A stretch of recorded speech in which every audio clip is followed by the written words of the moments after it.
Nous allons lire dans 1 Roi 13.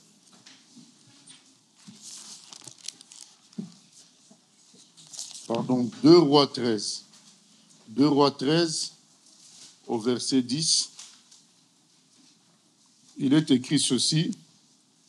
La 37e année de Joas, roi de Juda, Joas, fils de Joachaz, régna sur Israël à Samarie. Il régna 16 ans. Il fit ce qui est mal aux yeux de l'Éternel. Il ne se détourna d'aucun des péchés de Jéroboam, fils de Nébat, qui avait fait pécher Israël, et il s'y livra comme lui. Le reste des actions de Joas, tout ce qu'il a fait, ses exploits, et la guerre qu'il eut avec Amathia, roi de Juda, cela n'est-il pas écrit dans le livre des chroniques des rois d'Israël? Joas se coucha avec ses pères, et Jéroboam s'assit sur son trône. Joas fut enterré à Samarie avec les rois d'Israël. Élisée était atteint de la maladie dont il mourut, et Joas, roi d'Israël, descendit vers lui, pleura sur son visage et dit, « mon père, char d'Israël et sa cavalerie. » Élisée lui dit, « prends un arc et des flèches. » Et il prit un arc et des flèches. Puis Élisée dit au roi d'Israël, « bande l'arc avec ta main. » Et quand il eut bandé de sa main, Élisée mit ses mains sur les mains du roi. Et il dit, « ouvre la fenêtre à l'Orient. » Et il l'ouvrit. Élisée dit, « tire. » Et il tira. Élisée dit, « c'est une flèche de délivrance de la part de l'Éternel. Une flèche de délivrance contre les Syriens. Tu battras les Syriens à Aphek jusqu'à leur extermination. » Élisée dit encore, « prends les flèches. » Et il les prit. Et Élisée dit au roi d'Israël, « frappe contre terre. » Et il frappa 3 fois et s'arrêta. L'homme de Dieu s'irrita contre lui et dit, « il fallait frapper 5 ou 6 fois. Alors tu aurais battu les Syriens jusqu'à leur extermination. Maintenant tu les battras 3 fois. » Voilà, Élisée se fâche, il dit, il fallait frapper 5 ou 6 fois. Là, tu aurais fini l'affaire, tu aurais battu les Syriens jusqu'à leur extermination. Une façon de dire, tu aurais fini, tu serais allé jusqu'au bout de l'affaire, parce que l'affaire, c'est quoi? C'est vaincre un ennemi. Ces ennemis-là, tu vas finalement les vaincre que épisodiquement, le problème restera toujours là. Alors que si tu avais fait 5 ou 6 fois, tu serais allé jusqu'à leur extermination, tu aurais eu un repos total. Notre exhortation, c'est résister à l'inachèvement. Il faut résister à l'inachèvement, il faut se battre totalement, régler le problème totalement. Quand on est face à un problème, quand Dieu nous donne une mission, nous devons aller jusqu'au bout. Nous ne devons pas faire des bonnes choses et nous contenter de ça et nous arrêter. Le problème va revenir. Nous connaissons dans Matthieu 12, vers le verset 43-46, le Seigneur qui dit quand l'esprit mauvais sort de quelqu'un, il va errer dans les lieux arides, il va revenir. S'il trouve que dans cet endroit, le problème n'est pas réglé, donc il y a encore, il n'y a pas Jésus totalement, il y a que, c'est propre, c'est laissé vide. Mais l'esprit revient 7 fois plus fort avec cet autre esprit. C'est pour dire que si tu ne règles pas le problème jusqu'au bout, il ne suffit pas juste de chasser l'esprit. Jésus veut dire dans ce passage-là, il faut aussi construire une vie qui empêcherait l'esprit-là de venir. Donc chasser l'esprit n'est qu'une étape. La vraie délivrance s'achèvera lorsqu'on est vraiment converti, lorsqu'on se donne à 100% pour le Seigneur. Donc beaucoup de choses, les gens font à moitié, et quand il y a un soulagement, ils s'arrêtent. Au fait, nous vivons à l'ère de notre époque. Vous savez, à l'ère de notre temps, il y a ce qu'on appelle la médecine palliative. C'est-à-dire un ensemble de traitements, de gestion du malade, pas pour le guérir, mais pour mettre un certain confort. Donc la maladie est toujours là, mais on lui met un confort relatif pour qu'il n'en pâtisse pas fortement. Mais la maladie est toujours là. Et les chrétiens se comportent comme dans une logique palliative. Donc ils ne règlent pas le problème jusqu'au bout. Dès qu'il y a une certaine accalmie, une certaine embellie, ils oublient, ils retournent, ils lâchent le combat. Comme Élisée dit, mais là, tu as tapé 3 flèches. Bon, tu vas gagner 3 batailles, mais après, ces gens-là vont revenir. Il fallait en profiter. Là aussi, nous avons l'enseignement suivant. C'est qu'avec Dieu, nous avons les ressources pour en finir. Nous avons les ressources pour aller jusqu'au bout. Donc, il dit, mais il fallait taper 6 flèches parce qu'il avait les 6 flèches. Il dit, là, tu serais allé jusqu'au bout. Donc, nous avons avec Dieu les ressources pour aller jusqu'au bout. Tu pries pour ton enfant, tu pries pour ton fils. Dieu te dit, tu as les ressources jusqu'à l'amener à servir l'Éternel.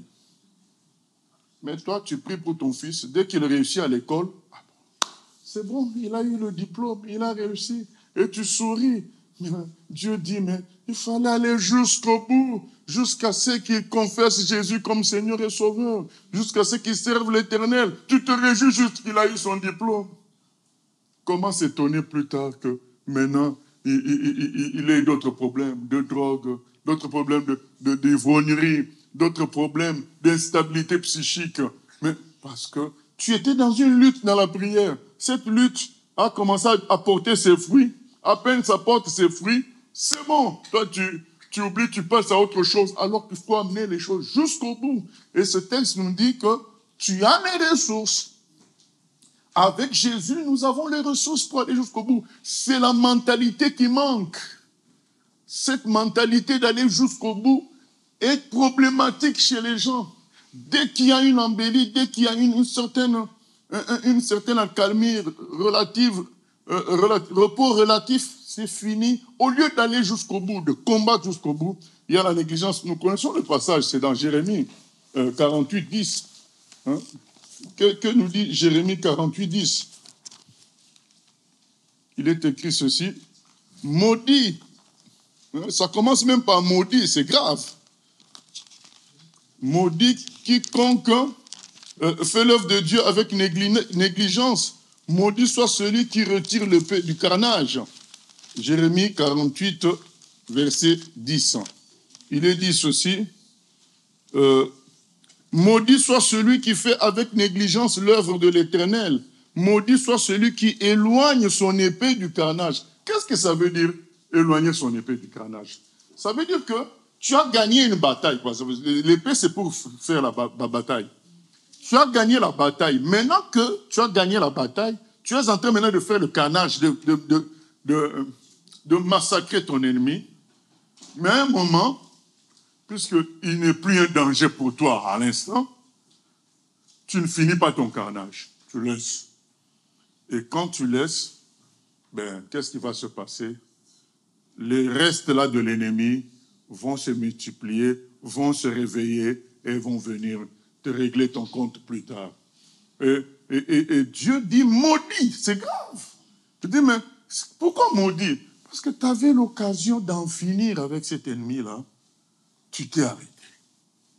Tu t'es arrêté parce qu'il n'était plus trop un danger en ce moment-là pour toi.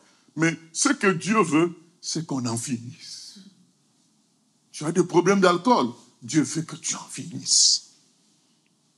Tu as des problèmes de cigarettes, il veut que tu en finisses. Problème de convoitise quelconque, il veut que tu en finisses.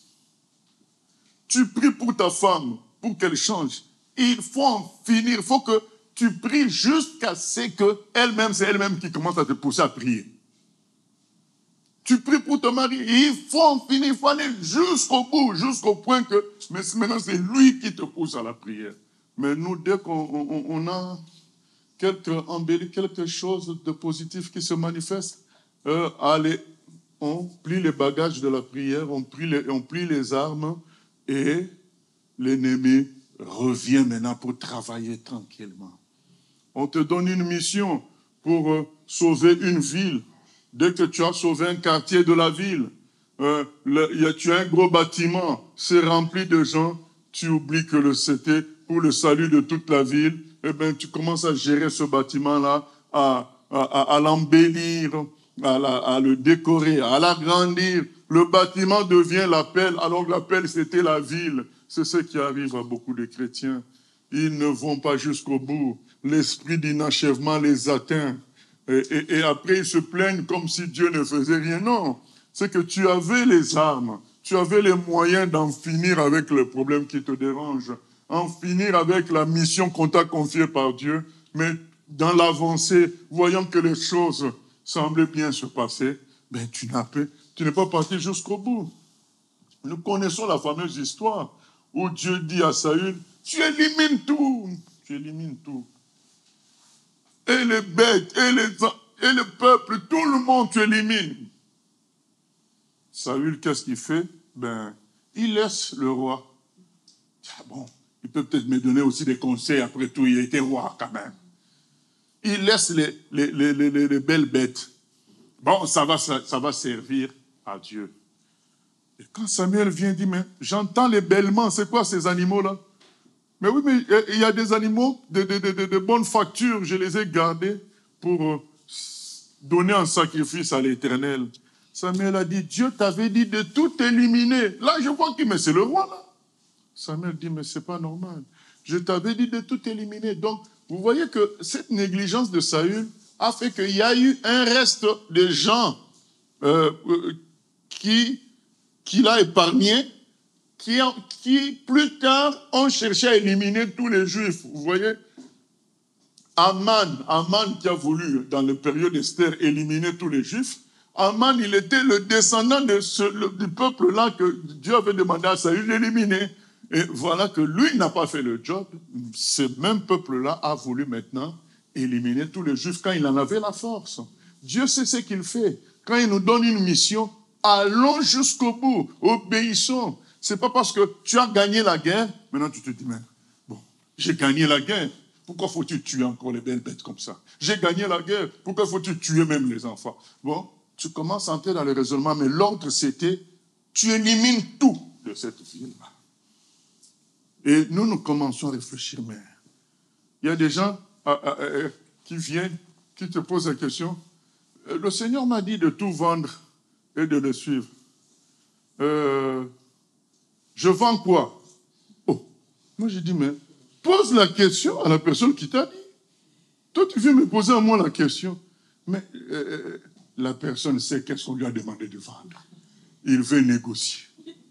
Je vends quoi? Moi j'ai dit, en tout cas, ce n'est pas à moi qu'il faut poser la question, à la personne qui t'a posé la question. Le fait que la personne commence à réfléchir, quand même, c'est 700 000 euros, hein?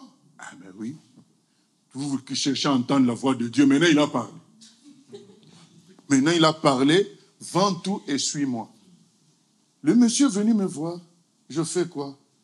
Ah, il pensait que moi j'allais dire, tu vends la moitié, tu donnes en offrande, la moitié, tu fais un peu. J'ai dit, je ne sais pas. C'est que la personne qui t'a dit te répond. Tu vends quoi? Mais là, pourtant la foi c'était vends tout. Ce n'est pas clair ça. C'est pourtant clair, hein? Mais on me demande maintenant, moi, de dire c'est quoi qu'il faut vendre. Et c'est comme ça, les gens, au lieu d'aller jusqu'au bout, on négocie. Et en négociant, on ouvre une brèche. Et Satan vient détruire tout ce qu'on a construit jusque-là. Dieu te demande de renoncer à quelque chose. Renonce totalement. Les gens, ils vont faire à moitié. Bon, j'ai fait quand même quelque chose. Ah non, Dieu avait dit tout. Dieu t'a dit de renoncer à telle chose. Tu es dans une voie de sanctification, de croissance spirituelle, d'engagement avec Dieu. Et puis tu vas écouter un conseil de quelqu'un. Petit, nous tous, on est passés par des chemins comme ça. Il ne faut pas aller à fond comme ça. Essaye quand même de te ménager. Et tu vas écouter de tels conseils. Qu'est-ce qui va se passer? Au lieu de continuer dans le carnage, tu retires l'épée du carnage. Tu étais en train de massacrer ton corps. Tu étais en train de massacrer ta vie. Hein? Vous comprenez ce que je veux dire par là? Tu étais en train de vivre le fait que ta vie n'est rien du tout, mais c'est la mission du Seigneur qui compte. Ta vie n'est rien du tout, mais c'est l'appel de Dieu qui compte. Ta vie n'est rien du tout, mais c'est ton parcours dans Christ qui compte. C'est ce que Paul dit dans Actes 20, 24. Je ne fais plus aucun cas de ma vie comme si elle m'était précieuse, pourvu que j'achève ma course et que j'accomplisse la mission que Dieu m'a confiée. Mais maintenant, pendant que tu as... Parce que quand on est dans cet élan-là, on a l'énergie, hein? On est bien. Donc, pendant qu'on est en train de se dépouiller pour vivre ce que je viens de lire comme verset, il y a le raisonnement personnel, l'intelligence, les gens qui te disent, mais oui, mais il faut quand même se ménager telle chose, il faut quand même se...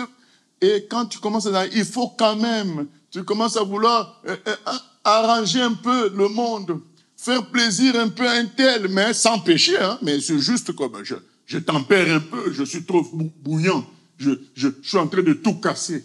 Et quand tu t'écoutes comme ça, tu écoutes le voisinage, tu n'écoutes pas Dieu, tu ne vas pas jusqu'au bout. C'est pourquoi, bien aimé, je pense que il y a peu d'enfants de 12 ans, au mieux de nous de 13 ans. Nous avons tous un certain âge, nous avons un certain vécu, nous avons connu des chrétiens avant nous. Où sont-ils aujourd'hui? Nous avons connu des gens qui nous ont évangélisés. Nous avons connu des gens qui ont prophétisé. Nous avons connu des gens qui étaient bouillants pour Dieu. Où sont-ils aujourd'hui? À un moment de leur vie, ils ont dit, il faut que je pense quand même à moi-même aussi. Ah, c'est pas ce que disent les Écritures. Disent les Écritures. Les Écritures disent, tu aimeras le Seigneur de tout ton cœur, de toute ton âme et de toute ta pensée. Mais à un moment donné, en écoutant des faux prédicateurs et en écoutant à gauche, à droite, tu dis, mais il faut s'y penser quand même à toi-même. C'est pas écrit ça. Ce n'est écrit nulle part. Il faut voir, tu écoutes un prédicateur de prospérité qui dit, il faut avoir foi en soi-même. Ce n'est pas écrit. Ce qui est écrit, c'est qu'il faut avoir foi en Dieu. Il faut se reposer sur Dieu. Et tu mets de l'eau dans ton vin. Au lieu d'aller jusqu'au bout de la foi, compter sur Dieu à 100%, tu commences à dire, ben non, mais moi aussi, j'ai des ressources, j'ai du potentiel. Quel potentiel? Quel potentiel? Toi, tu dépasses Steve Jobs en potentiel, mais il n'a pas dépassé 55 ans. Quel potentiel? Tu dépasses Hitler en potentiel, mais Hitler a fini où? Et tu écoutes et vois comme ça. Mais pense aussi à toi-même. Pense aussi à ta famille. Mais qui te dit que Dieu est contre ta famille? Au contraire, il y a même un verset qui dit que celui qui ne s'occupe pas de sa famille, il est comme un païen devant Dieu. C'est faux de vouloir opposer Dieu à la famille, d'opposer Dieu à ta vie. Il n'y a pas d'opposition. Dieu te dit ceci. Si tu t'occupes de moi à 100%, moi je m'occupe de toi. Voilà le deal. Voilà le contrat que Dieu nous propose. Dieu ne nous dit pas, tu perds ta vie pour perdre. Il te dit, tu perds ta vie, moi je m'occupe de ta vie. Maintenant, quand tu écoutes mal la vraie parole de Dieu, tu écoutes plutôt bien les autres conseils, tu t'en mêles les pinceaux et tu te trompes sur Dieu. Nous, quand nous disons 100% pour Jésus, nous ne sommes pas en train de dire 100% pour la perte. Nous sommes en train de dire, c'est écrit, cherchez d'abord le royaume des cieux et vous aurez le reste. Dieu sait, Jésus dans Matthieu 6, dans ce passage-là, il dit, mais Dieu sait que vous devez manger. En fait, il dit, ça énerve Dieu. Il dit, mais qu'est-ce que ces gens-là pensent de moi? Donc quand moi je dis 100%, eux ils pensent que je vais les laisser mourir de faim. Je vais les laisser mendier. Dieu sait que tu dois manger. Dieu sait que tu dois te reposer. Il le sait tout ça. Mais il te dit, l'intelligence, la sagesse, c'est de d'abord me servir moi. C'est ça la technique. Quand Élie rencontre la veuve, il dit à la veuve, j'ai faim. Et la veuve dit, je n'ai que un peu pour moi et mon fils. Et un seul repas seulement. Quand nous aurons manger ce repas, nous n'aurons plus rien. Et nous mourrons par la suite. Mais nous avons quand même un dernier repas. Un dernier repas. Le prophète lui dit, ce dernier repas-là, tu le fais pour moi. Tu fais le gâteau pour moi. Pour vous, on verra après. Mais je te dis, si tu obéis à ce que moi je te demande de faire, tu verras que tu ne manqueras plus rien. C'est ça que nous sommes en train de prêcher. Nous ne prêchons pas sacrifice pour sacrifice. Nous prêchons un contrat. Tu t'occupes de Dieu, tu t'oublies, tu meurs, tu t'occupes que de Dieu, Dieu lui s'occupera de toi. Maintenant, entre un roi qui s'occupe de toi et toi qui t'occupes du roi, qui va profiter le plus? Cherchez. Hein? Qui va profiter le plus? Le président dit, je te prends en charge. Toi aussi, tu dis au président, je te prends en charge. Toi, tu vas faire quoi au président? Il a son avion, il a ses gardes du corps, il a tout. Mais lui, il te dit, il te prend en charge. Là, c'est fini. Le métro, tu oublies. Donc, c'est ça. C'est fini les audiences, les marchés, ça sera un coup de fil. Tu appelles, mon cher ami, il y a telle chose. Eh bien, lui, il appelle, lui-même, il n'intervient pas, il appelle juste un ministre pour vous occuper de ça. Alors, qui gagne dans ce deal-là? C'est nous. C'est ça que nous prêchons. C'est mal compris, c'est fait comme si que nous demandons aux gens de s'oublier, c'est fini, c'est fini. Non, c'est pas ça. C'est fini, oui, mais c'est pour confier ta vie à Dieu. C'est tout. Et donc, beaucoup parfois, ils comprennent ces choses. Ils prennent de l'élan. Ils commencent à vivre pour Dieu, à se dépouiller, à considérer que leur maison n'est pas à eux, à considérer que leur voiture n'est pas... Ils commencent dans cet élan-là, il va y avoir des gens qui vont amener des raisonnements. La chair va venir amener des raisonnements. Mais oui, quand même, il faut penser à soi-même, il faut penser à l'avenir. Tu sais, aujourd'hui, si tu tombes malade et tu n'as rien laissé, et on commence à te communiquer de peurs qui ne correspondent pas à la foi, qui ne correspondent pas à la grandeur de Dieu. Et tu écoutes ça. Tu étais dans ton élan de te dépouiller pour vivre la gloire de Dieu. Tu bloques. Et en bloquant, la gloire aussi se bloque. C'est pourquoi Élisée est en colère. Il dit, tu aurais dû tirer 6 flèches. C'est pourquoi l'Éternel lui-même est en colère. Il dit, maudit quiconque fait avec négligence. Parce qu'il rate. Au fait, ça énerve Dieu de voir que les gens ratent. Que vous ratez, vous ne comprenez pas que si vous me donnez tout, c'est vous qui serez le plus béni. Et en me donnant tout, je ne gagne rien du tout parce que je n'ai pas besoin de votre truc. C'est juste, je veux vous vider les mains pour remplir de mes choses à moi.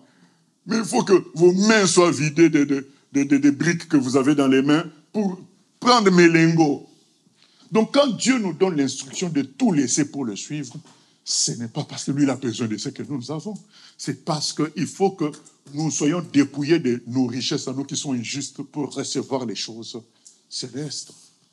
C'est aussi une démonstration d'amour pour lui. Vouloir l'amour, est-ce que c'est mauvais? C'est ce que Dieu veut. C'est extraordinaire, au contraire. Et il le veut chez toi. Qui es-tu? C'est comme si le président veut être, comment dire, ton ami. C'est une gloire que le président soit mon ami. C'est une gloire que le président veuille que je sacrifie mon café pour lui. C'est une gloire de voir que tiens, je suis important pour lui au point qu'il me demande de sacrifier ma maison pour lui. C'est une gloire, mais en écoutant ceci, cela, l'égoïsme faisant, les gens perdent. Nous vivons une époque où il n'y a pas la gloire à cause de ça. Parce que les pierres ont vécu. Vous savez, moi, j'étais nouveau chrétien. Je me souviendrai toujours de ça. Et puis, nous devons nous étonner. Comment je m'en souviens toujours? Ça fait quand même 30 ans environ. Je me souviens, j'étais au Maroc, étudiant, nouveau chrétien. On sort de l'église, et après le culte, je dis au Seigneur, mais pourquoi nous ne voyons pas les choses qu'on lit dans la Bible à notre époque? Et on me donne Luc 5. Je lis Luc 5, 11. Ils abandonnèrent tout et le suivirent. j'ai toujours gardé cette réponse à moi. Ils abandonnèrent tout. C'était la pêche miraculeuse. Pierre et Jean et les autres font une pêche miraculeuse par la puissance de Jésus. Ils arrivent avec des poissons, vous savez, des poissons d'une semaine. Et ils ont fait ça en un jour. Donc, ils s'enrichissaient, quoi. Mais ils arrivent, voyant la gloire de Jésus, il est écrit, ils abandonnèrent tout et le suivirent. C'est la réponse que j'avais reçue à l'époque. C'est ça le chemin de Dieu. Et quand tu es dans cet élan-là, il y a les amis qui vont dire, mais tu es fou. Les amis vont dire, mais ton cerveau aurait servi dans le gouvernement, aurait servi dans tel domaine scientifique. Maintenant, tu deviens pasteur comme ça. Mais toi, tu sais, c'est que Dieu, qui est Dieu, quelle est la relation avec lui? Tu sais, c'est quoi ce contrat-là? Tu le sais. Et tu dis, c'est pas grave. J'aime mon Dieu. Et je sais que je ne perds pas. Au contraire, j'entre dans la gloire. Mais beaucoup se sont arrêtés en chemin par rapport à cet élan-là. En chemin. Tu avais pris la décision, dorénavant, je ne me fâche plus. Dorénavant, j'accepte tout ce qu'il va dire, tout ce qu'il va faire. Je ne crie plus. Je m'attends au Seigneur. Dorénavant, je ne me fâche plus, même si elle crie, même si elle faut quoi. Moi, je m'attends au Seigneur. Mais il va venir un oncle qui va te dire, mais c'est toi l'homme. Il va venir une tante qui va te dire, les hommes, on les traite pas comme ça. Si tu continues comme ça, il va te dire, tu vas suivre maintenant les conseils de la tante, tu vas suivre le conseil de l'oncle et tu perds ton élan de gloire. C'est pourquoi les affaires ne finissent pas. Les problèmes ne finissent pas parce que nous ne les traitons pas jusqu'au bout. Dès qu'il y a une petite pause, dès qu'il y a la blessure commence à s'éteindre un tout petit peu, donc on n'a plus la douleur qu'on avait pendant un mois, on oublie, on recommence la vie d'avant. Dieu dit, traite le problème jusqu'au bout. Va en mission jusqu'au bout. On t'a confié une ville, touche toute la ville. On t'a confié la France, va jusqu'au bout. Tant que la France n'est pas sauvée, va jusqu'au bout. Ne te contente pas de 3 villes. C'est ça pourquoi les choses n'avancent pas à notre époque? Parce que les gens ne vont pas jusqu'au bout. L'esprit d'inachèvement frappe la majorité des chrétiens. Quand vous lisez l'histoire des gens qui nous ont précédés, vous allez en général les traiter de fous, comme les gens de leur époque. Mais la différence, c'est que eux, ils ont touché des pays. Vous prenez les Moody, les John Wesley, tous ces gens-là, ils ont touché des pays entiers. Ils ne se contentaient pas qu'une ville soit touchée. Ils continuaient et beaucoup mouraient parce qu'ils n'avaient plus d'énergie dans le corps, tellement ils ont travaillé. Mais ils atteignaient les objectifs. Des pays entiers changeaient. Mais à notre époque, les gens, dès qu'ils ont fait une petite percée, c'est fini, ça s'arrête là. Le reste, ce n'est pas mon problème, il faut que je me repose un peu. Non, bien-aimé, nous allons nous reposer certainement au ciel.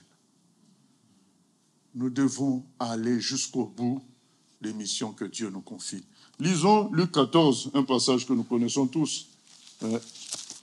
C'est bien de relire toujours. Luc 14.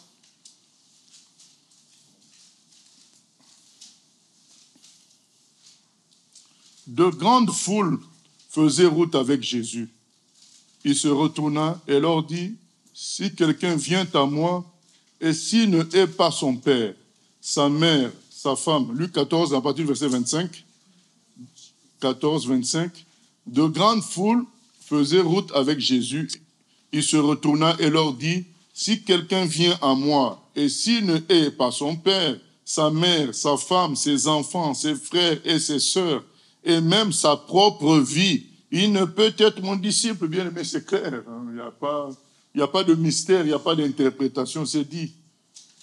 Et quiconque ne porte pas sa croix et ne me suit pas, ne peut être mon disciple. Car lequel de vous, s'il veut bâtir une tour, ne s'assied d'abord pour calculer la dépense et voir s'il a de quoi la terminer, de peur qu'après avoir posé les fondements, il ne puisse l'achever et que tous ceux qui le verront ne se mettent à le railler, c'est-à-dire à se moquer de lui, en disant « Cet homme a commencé à bâtir et il n'a pu achever. » Ou quel roi, s'il va faire la guerre à un autre roi, ne s'assied d'abord pour examiner s'il peut, avec 10 000 hommes, marcher à la rencontre de celui qui vient l'attaquer avec 20 000. S'il ne le peut, tandis que cet autre roi est encore loin, il lui envoie une ambassade pour demander la paix. Ainsi donc, quiconque d'entre vous ne renonce pas à tout ce qu'il possède ne peut être mon disciple. Voilà ce qu'il dit. Quiconque ne renonce pas à tout ce qu'il possède ne peut être mon disciple. Quiconque ne va pas jusqu'au bout, il dit, mais tu commences, tu mets la fondation. Il y a des fondations qui font peur tellement c'est immense. Tu impressionnes avec la fondation. Mais arrivé au moment de t'investir pour finir les murs, tu t'arrêtes là. Les gens disent, mais il a commencé, il n'a pas achevé. Vous savez, beaucoup de gens ont bloqué leur élan en suivant les gens qui allaient se moquer après eux. Voilà. Tu écoutes les gens et finalement, tu bloques ton élan. Et quand tu n'achèves pas, ces gens-là maintenant disent, oh, mais il parlait beaucoup. Et là, il s'est arrêté. Hein. Nous sommes sur la terre. Voilà. Donc les gens que tu as écoutés, que tu n'as pas voulu choquer, finalement, ils sont contents que tu ne sois pas allé jusqu'au bout. Mais pourtant, vous savez, quand on va jusqu'au bout, les gens finissent par respecter pour dire non, il était sérieux dans ce qu'il faisait. Ils finissent par respecter pour dire, mais c'est quoi cet évangile-là qu'il a rendu comme ça jusqu'au bout? Ils prennent maintenant l'évangile au sérieux. C'est pourquoi Jésus, dans la suite, il dit, le sel est une bonne chose, mais si le sel perd sa saveur, à quoi l'assaisonnera-t-on? Ça veut dire quoi? Ça veut dire que servir Dieu doit se faire avec une saveur, avec une puissance. Si ça perd la puissance, ça devient juste une étiquette. À quoi ça sert? Si ça devient tempéré, modéré, à quoi ça sert? Ce sont les choses puissantes, ce sont les choses fraîches, ce sont les choses vivantes qui agissent dans la vie des humains. Ce ne sont pas les choses tranquilles, tempérées, non. C'est la gloire qui transforme les choses. Et ça demande un investissement total. C'est là que les gens disent, ah, là, il y a quelque chose. Pourquoi il fait ça? Il y a quelque chose. Pourquoi il m'a donné ça? C'est très important, bien aimé, comme en URSS autrefois, où les gens, on a attrapé des chrétiens. Mais vous, dans vos écritures, vous dites que on peut prendre du poison, ça ne va rien vous faire. Le monsieur, le capitaine-major, il a pris un poison foudroyant. Il a mis dans la nourriture du chien. Le chien, à peine il avait goûté, il était foudroyé, mort. Il dit aux chrétiens, je mets ça dans le verre. Si votre évangile, parce que vous savez, il y a des gens qui sont déjà passés dans les églises, ils ont entendu des choses, mais ils n'ont pas voulu de Dieu, et ils connaissent. Voilà. Et il se dit, maintenant qu'on voit la force de votre Dieu, tu vas boire ça. Et le chrétien a bu. Voilà. Il a bu. Et il est resté vivant. Le major, le capitaine, là, s'est converti. Il a dit, c'est impossible. Dieu existe. Mais aujourd'hui, qu'est-ce qu'on voit? Surtout en Afrique, des pasteurs qui se promènent avec une bouteille de miel au cas où ils seraient empoisonnés. De pasteurs qui disent, ah non, moi je ne mange pas chez les gens. Mais on va attendre. Dans vos écritures, c'est écrit que si vous mangez du poison, ça ne va rien faire. Mais vous promenez avec une bouteille de miel. Maintenant, il y a même des antiballes, c'est-à-dire que tu prends quelque chose, au cas où tu serais empoisonné, ça ne va rien te faire. Mais non. Notre antipoison, c'est Jésus lui-même. Il a dit, vous savez, ça fait partie des versets les plus clairs de la Bible. Ils prendront des breuvages mortels, Marc 16, 17. Ils n'aiment pas qu'on dit ça. Parce que se disent, ah, on est cuit là. Mais c'est vrai. Parce que ça fait partie des versets sans interprétation. C'est clair. Ils prendront des breuvages mortels et rien ne va leur arriver. Je vous ai raconté l'histoire d'une chrétienne ou un chrétien, j'ai oublié, en Égypte. Ses frères et sœurs ont fini par se convertir plus tard. Et ils ont expliqué. Ils ont dit, vous savez, nous l'avons empoisonné à plusieurs reprises. Mais lui, il mangeait, il ne savait pas. Mais il n'avait pas de problème. Ils ont empoisonné sa nourriture à plusieurs reprises. Lui, il était sans problème. Lui, il ne savait pas. Un chrétien simple. Puisque la Bible, c'est pour lui. Vous voyez, quand les gens sont à fond, ça produit du fruit. Mais quand les gens sont dans la modération, dans la tempérance, ça ne produit aucun, ça n'impressionne personne. Parce que tout le monde a sa doctrine. Les philosophes ont leur pensée. Tout le monde a quelque chose, une position doctrinale. Donc si ce n'est que pour la position doctrinale, tout le monde a. Tu n'impressionnes personne. Ce qui impressionne, c'est que tu peux mourir pour ce que tu fais. Ça impressionne. Les gens disent, ça permet aux gens de s'intéresser, de savoir, mais c'est quoi cette affaire-là? Il dit, mais tu as commencé la fondation. Maintenant, quand les dépenses s'accumulent, marche arrière, marche arrière. Qui un jour verra la maison? Personne. À quoi ça a servi de faire des grosses fondations? À quoi ça a servi? C'est la maison qui fait la différence. Quand c'est fini, il y a des gens qui ont commencé 20 ans après, il n'y a pas grand-chose. Bon, je dois penser aussi à moi. Mais donc, tous les efforts de 20 ans maintenant, ça part. C'est ça l'histoire de la fondation. Tu mets des fondations, ça te prend 5 ans.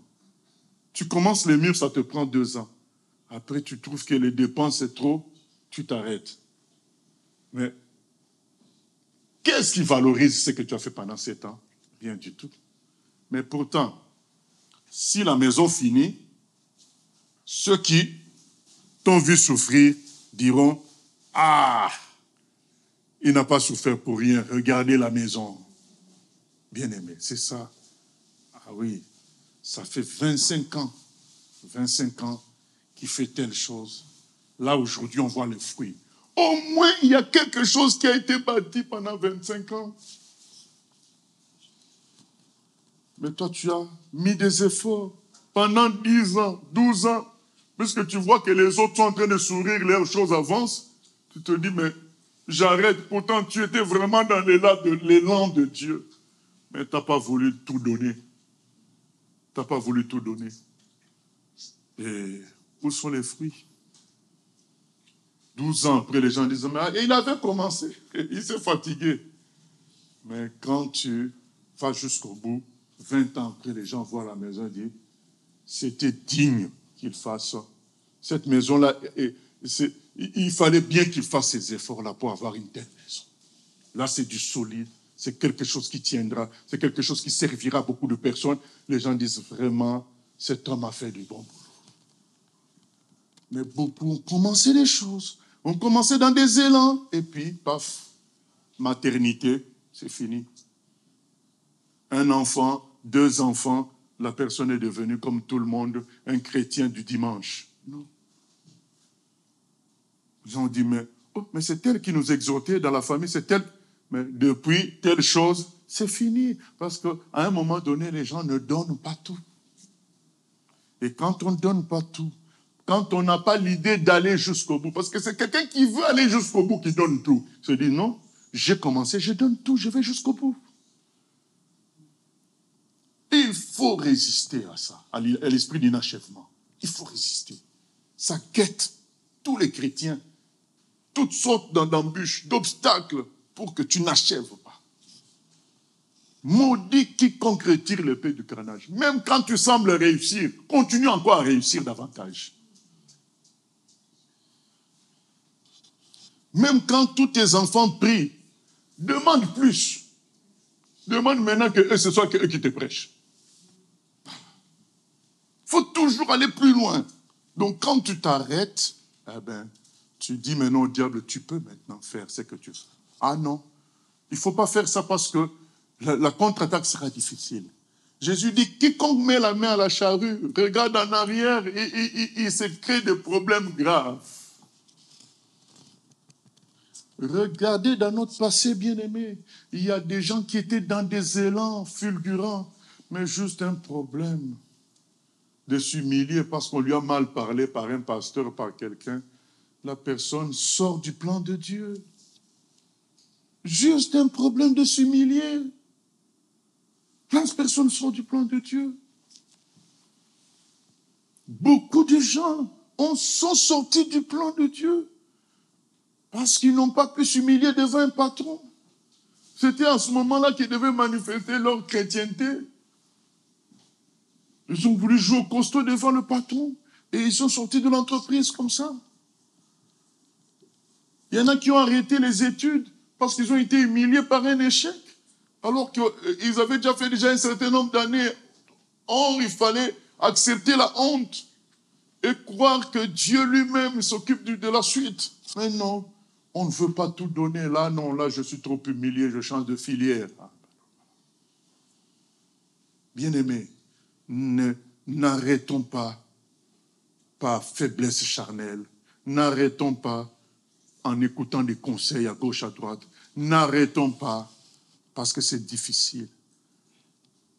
C'est Dieu seul qui doit nous arrêter dans quelque chose qu'il nous a donné comme projet. Mais dans l'élan de 100% pour Jésus, personne ne doit nous arrêter. Et Dieu ne veut pas nous arrêter dans cet élan-là. Il peut nous arrêter dans un projet, dire, bon, maintenant c'est bon. Et là, il faut que ça vienne de lui. Il ne faut pas que ce soit les difficultés qui nous arrêtent. Ni le fait que nous paraissons anormal. Non. Même si tu parais anormal, même si nous paraissons anormaux, non. Ce n'est pas ton problème. Ton problème à toi, vous savez, la demande qu'Élie fait à la veuve, c'est une demande anormale. Fais d'abord le gâteau pour moi. Attends. Une maman laisser son fils pour toi, c'est impossible. Mais cette dame-là a fait ça. Parce qu'elle a capté que c'était un homme de Dieu. Elle a capté que quelqu'un qui fait une telle demande n'est pas un fou. En plus qu'Élie a dit par la suite, tu verras que tu manqueras rien. Elle a capté que là, j'ai affaire au ciel. C'est un ordre qui vient du ciel. Je peux même sacrifier mon fils. Ce qui est impossible pour une maman. Mais elle le fait parce qu'elle a capté que ça vient de Dieu. C'est ça qui nous manque aujourd'hui. Aller jusqu'au bout des choses. Quitte à paraître comme fou ou folle, mais tu vas jusqu'au bout. Au bout de la sanctification, au bout de la prière, au bout de la consécration, tu vas jusqu'au bout. Tu ne t'arrêtes pas parce que tu deviens anormal.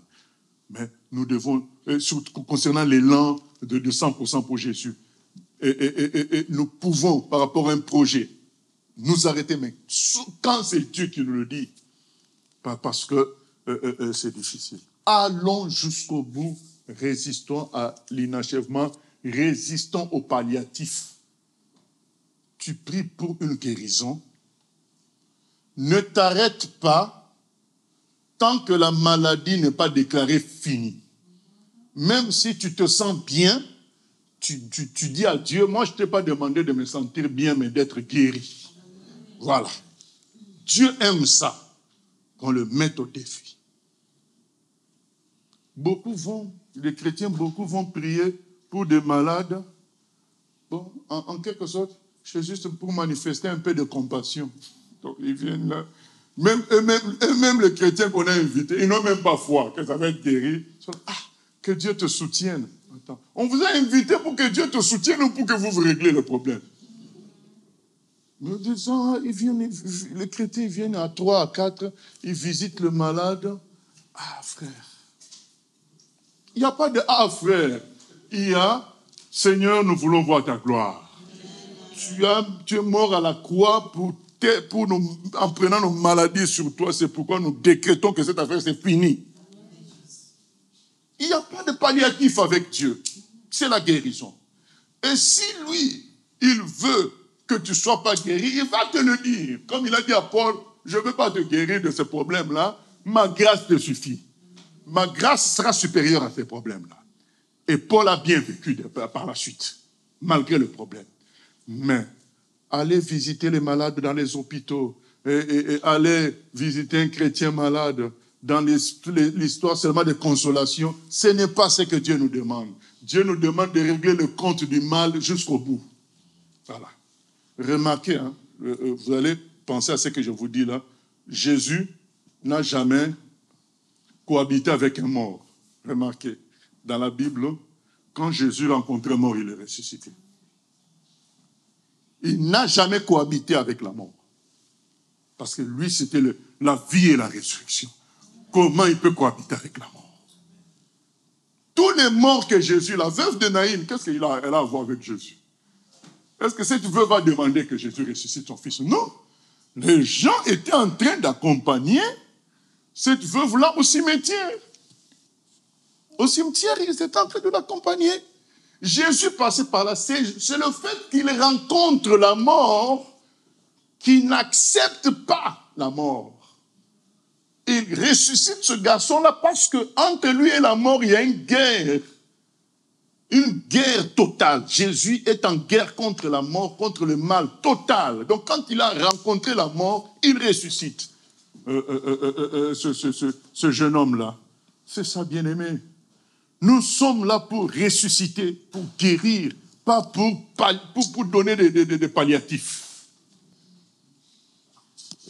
Maintenant, si Dieu décide de ne pas guérir, mais qu'il nous le dise. Mais nous ne sommes pas là comme instrument de palliatif. Non, pour la guérison. Donc les choses pour lesquelles tu as prié, tu dois vouloir qu'il y ait une totale délivrance, une totale guérison. Ne pas arrêter en surface, parce que c'est plus ou moins ça va, quoi. Non. Jusqu'au bout. Et quand tu arrêtes en surface, après tu vas te plaindre 2 ans après. Mais oui, mais parce que tu t'es arrêté. Voilà. Tu vas te plaindre encore 2 ans après de ton fils, de ton parent. Oui, mais parce que tu as arrêté. Tu étais dans un élan, tu as arrêté. Nous devons aller jusqu'au bout. Dieu veut régler les choses totalement. Il n'est pas un Dieu de moitié ni palliatif. C'est les humains qui sont palliatifs, pas lui. Donc nous devons savoir qui nous servons. Les apôtres n'ont jamais dit, cherchez-lui une canne. Non, lève-toi et marche. Il y a des chrétiens qui sont devenus spécialistes des hôpitaux et des pharmacies. Non. Le Seigneur nous a donné le pouvoir de guérir, de ressusciter même les morts. Nous ne cherchons pas le spectaculaire. Nous parlons de ce qu'on nous a donné. C'est lui qui l'a dit. Dans Matthieu, il dit, allez, guérissez les malades, ressuscitez les morts, dites que le royaume de Dieu s'est approché. Donc, quand nous traitons les affaires, traitons jusqu'au bout. Allons jusqu'au bout. Et je peux vous dire que nous aurons beaucoup de problèmes parce qu'il y a des gens qui n'aiment pas qu'on aille jusqu'au bout. Mais au moins, nous restons fidèles à ce que la parole dit. Tu aurais dû tirer 6 flèches, aller jusqu'au bout. Voilà.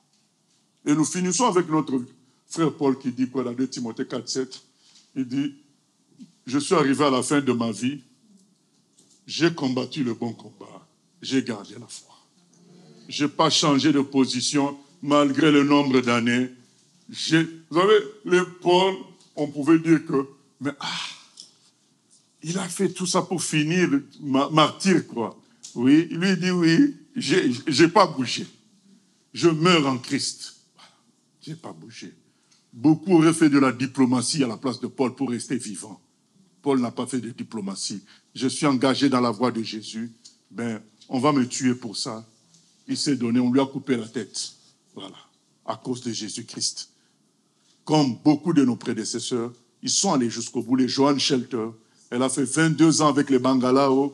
Je ne sais pas si elle s'est mariée, quoi. Donc, mais elle avait commencé une œuvre de traduction de Bible dans cette tribu-là. Elle a fait 22 ans. La Bible a été traduite. Des milliers de personnes se sont converties au Seigneur. Voilà, elle va les retrouver au ciel. Même si sa vie ici sur terre paraît comme un échec par rapport à la logique humaine qui veut qu'une femme se marie à tel âge, mais elle est allée jusqu'au bout. Et les fruits, c'est que des tribus qui étaient des gens qui coupaient, qui mangeaient d'autres, qui coupaient les têtes, ont arrêté de couper la tête des autres. Elles se sont pacifiées et elles ont commencé à prêcher l'évangile à d'autres encore. Voilà, tout ça parce que il y a quelqu'un qui est allé jusqu'au bout. Jusqu'au bout. Que Dieu nous aide au nom de Jésus-Christ. Seigneur, nous venons prier afin que tu nous aides à aller jusqu'au bout de ce que nous dit ta parole, jusqu'au bout de chaque entreprise que nous avons commencé avec toi, que ce soit la conversion de nos proches, que ce soit la consécration de nos amis, de nos proches, des enfants de Dieu, que ce soit concernant des missions d'évangélisation, des missions d'aide aux pauvres, que ce soit dans notre quête de te ressembler à 100%, que nous ne puissions pas nous arrêter, que nous allions jusqu'au bout. Seigneur, aide-nous, Seigneur, et prends le contrôle de tout dans nos vies, Seigneur. Oh, prends mon âme, prends-la, Seigneur, et que ta flamme brûle dans mon cœur, que tout mon être vibre pour toi, sois seul mon maître, ô divin roi, source de vie, de paix, d'amour, toi je crie la nuit, le jour, entends ma plainte, sois mon soutien, calme ma crainte, toi mon source de vie, source de vie, de paix, d'amour, oh, toi je vis la nuit, le jour, entends ma plainte, sois mon soutien, calme ma crainte. Alléluia, prions ensemble, Père éternel, nous venons prier que tu te manifestes, Seigneur, pour nous entraîner dans le carnage jusqu'au bout, que nous ne puissions pas retirer l'épée du carnage. L'élan que nous avons pris, Seigneur, pour te servir, que cet élan va grandissant, aille grandissant, que nous ne puissions pas arrêter de sortir l'épée du carnage, que nous continuons à lutter pour le salut complet de nos membres de famille, Seigneur, que nous continuons à travailler pour être comme toi, Jésus, vivre comme toi, Seigneur, manifeste-toi. La mission que tu nous as confiée pour une ville, pour un pays, Seigneur, que nous ne puissions pas reculer par rapport à cela, peu importe les difficultés. Merci, Seigneur, de nous soutenir par ton esprit. Alléluia. À toi la gloire, la louange pour ta fidélité au nom de Jésus-Christ. Amen. Gloire à Dieu. Que Dieu nous bénisse.